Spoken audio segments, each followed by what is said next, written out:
So, spoiler alert for the video I'm making. This is my story. This is my situation. I cannot speak for anyone else's situation, nor will I downplay it. And why they reacted the way they did, I can only speak for myself and what I went through. So, this may offend some people, but it's real life. It's not a fairy tale. It's not supposed to make you happy. I was able to walk away from the first two situations by basically making myself not me and making them not attracted to me anymore, to the point they were so disgusted they didn't want anything to do with me. After those, I stopped being in relationships for a little bit, and I was just focused on me. In 2012, though, I met someone, and he pursued me hard. I'm not gonna use his name. We still have another. I still have another legal case against him. But if you know who I'm talking about, don't put his name in this. I don't want this affecting anything else I have going on. But he started out pursuing me hard.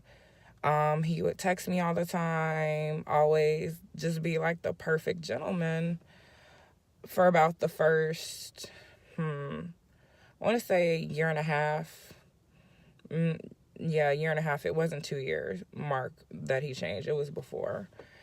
And then it started being verbal. He started, ostracizing me from my friends. Like, every little thing I wanted to do, he needed to be there. If he couldn't be there, he, blew up and made it a deal to a point where I didn't want to go anywhere. Like, I was on my own version of an invisible leash. And it sucked, but I was afraid. I'm not going to even say I was afraid. I thought I was in love. I had been through so much, and I didn't want to keep going through this roller coaster. So at this point, I stayed. He never put his hands on me up until that point. Around mid-2015, this was after I had my son. Had my son early 2015. Mid-2015 was when it slowly started being physical abuse, from punching me in the back to choking me to pushing me, hitting me into stuff, slamming doors against me. That's what I was going through.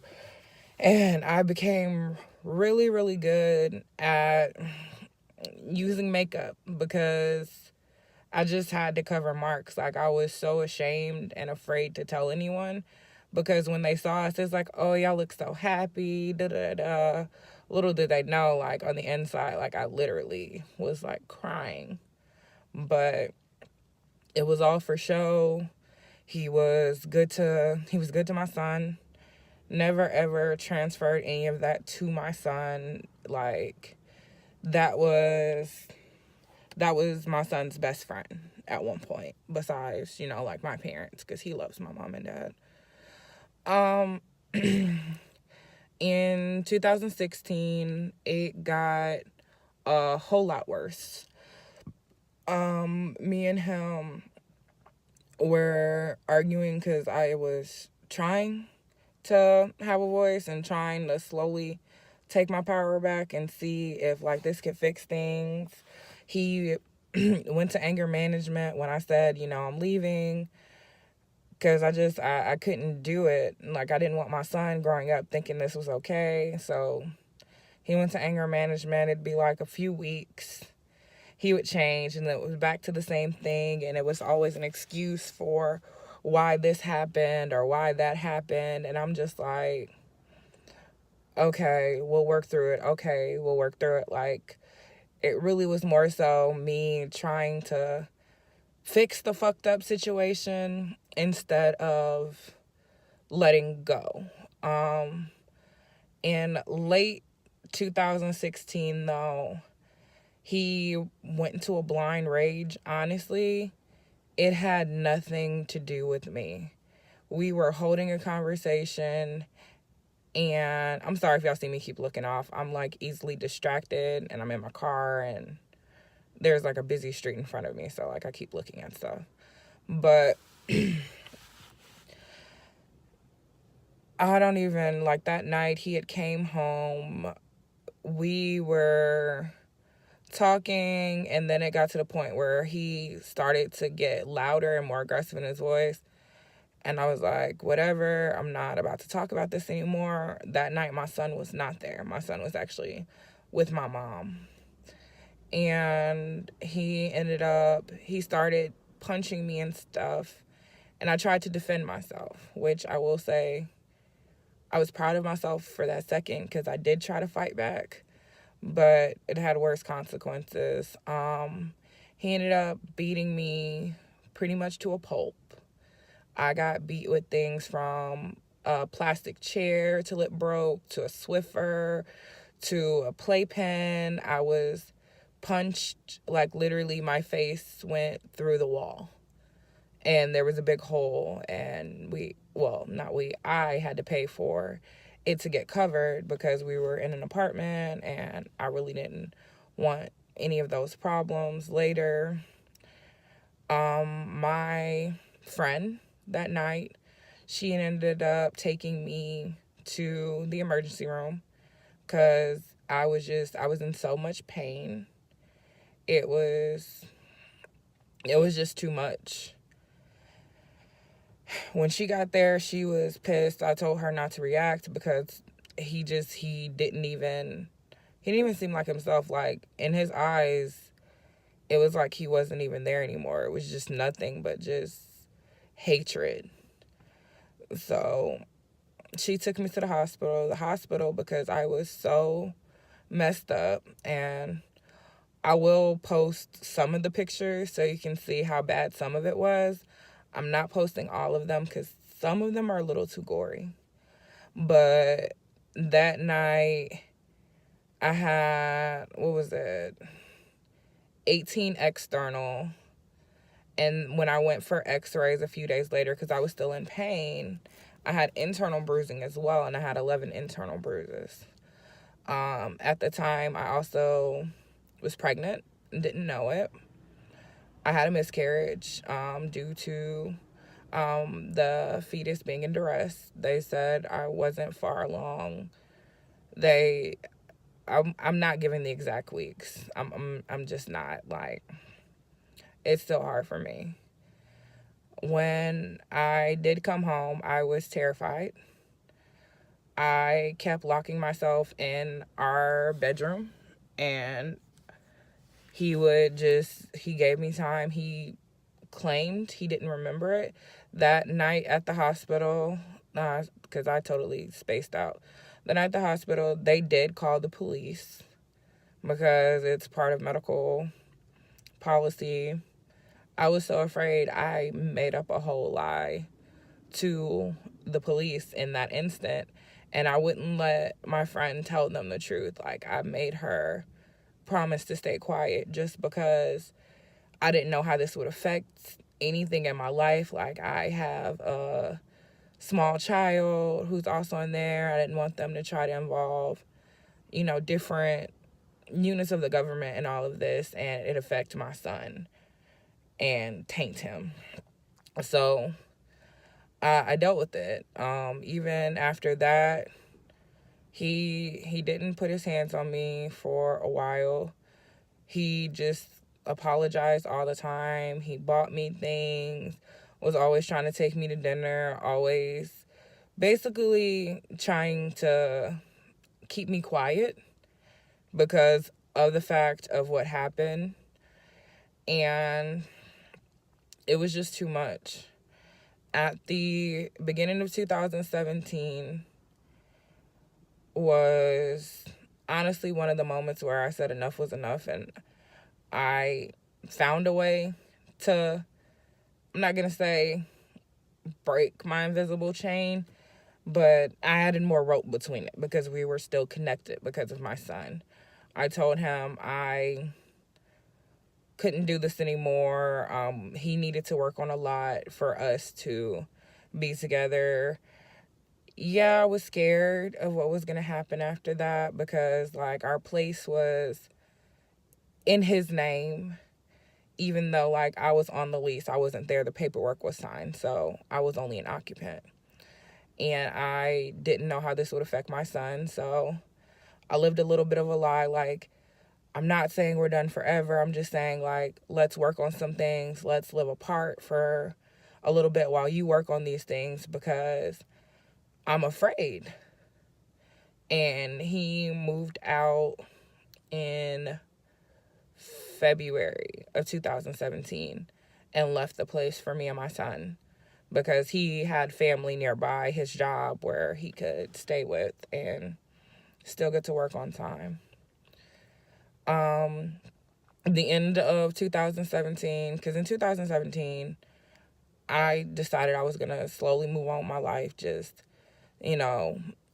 save up money, move me and my son, and just disappear. I honestly met the love of my life, and we're still together. I don't post him on social media at all. I like now that I'm with someone, I'm happy with them, and we have our privacy, even though we've had our moments, like, through everything. And this court case, it was really trying. End of 2017 was when I finally said enough was enough. I had picked him up from work because it was really cold. And he had came back to the apartment. And I guess at this point, he just wasn't the same person anymore. Like, even worse than what I dealt with when we were together.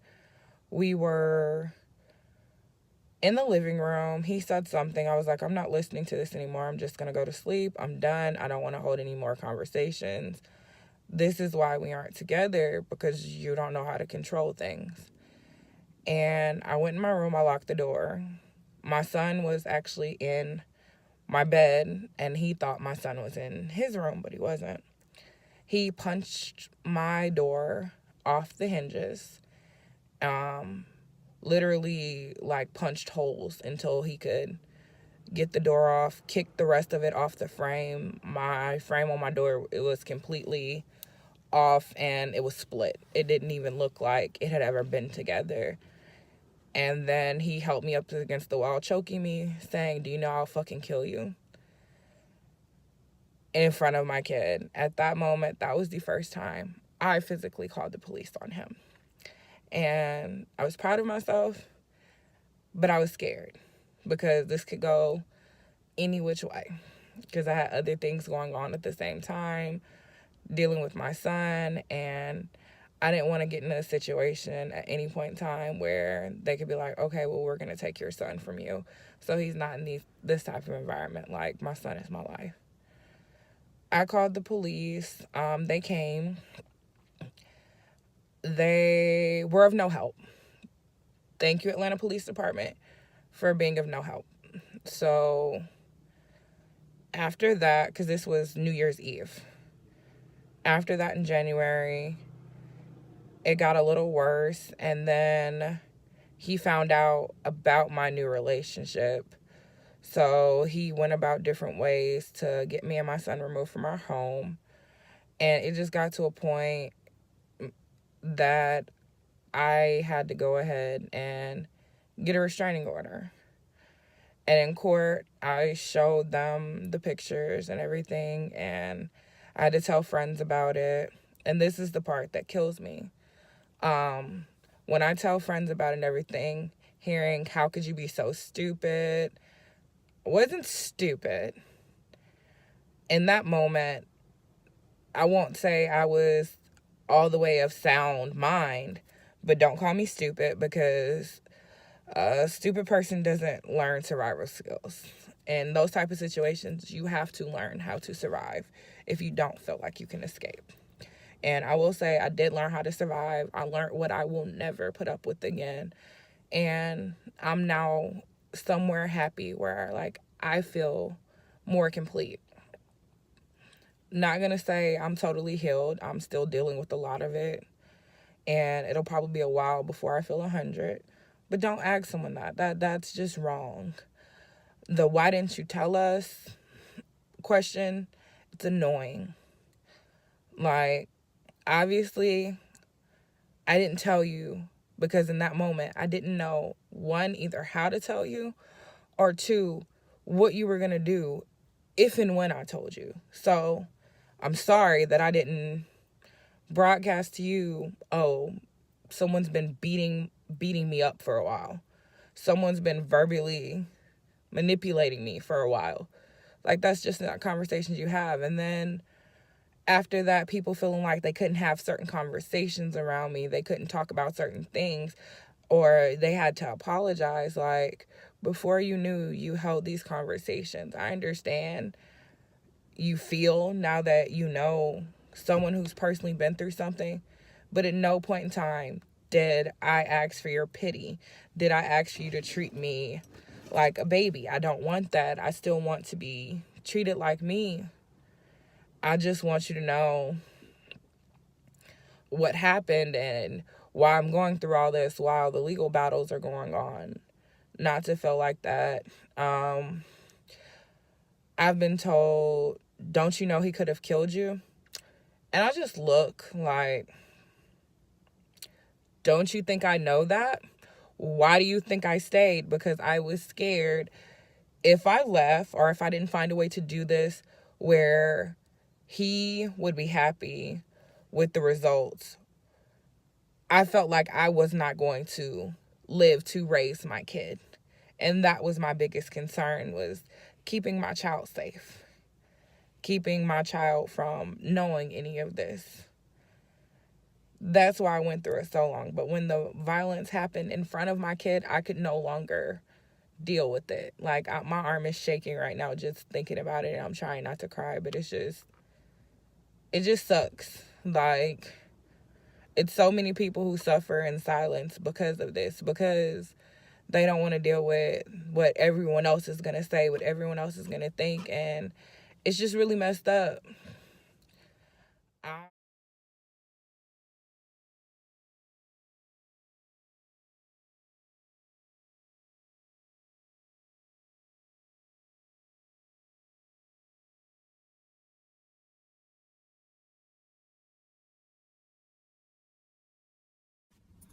Now that you know my story, I will say this. I don't want pity. I don't want any of that from you. I don't want you to feel like you have to walk on eggshells or anything else. I'm still a person. I still function as most people do. And prior to knowing what really went on for the past several years, you didn't treat me any different, so don't do it now, please. I still love the same. Yeah, I'm smarter with my decisions, but that doesn't mean you have to switch up on me so you don't offend me.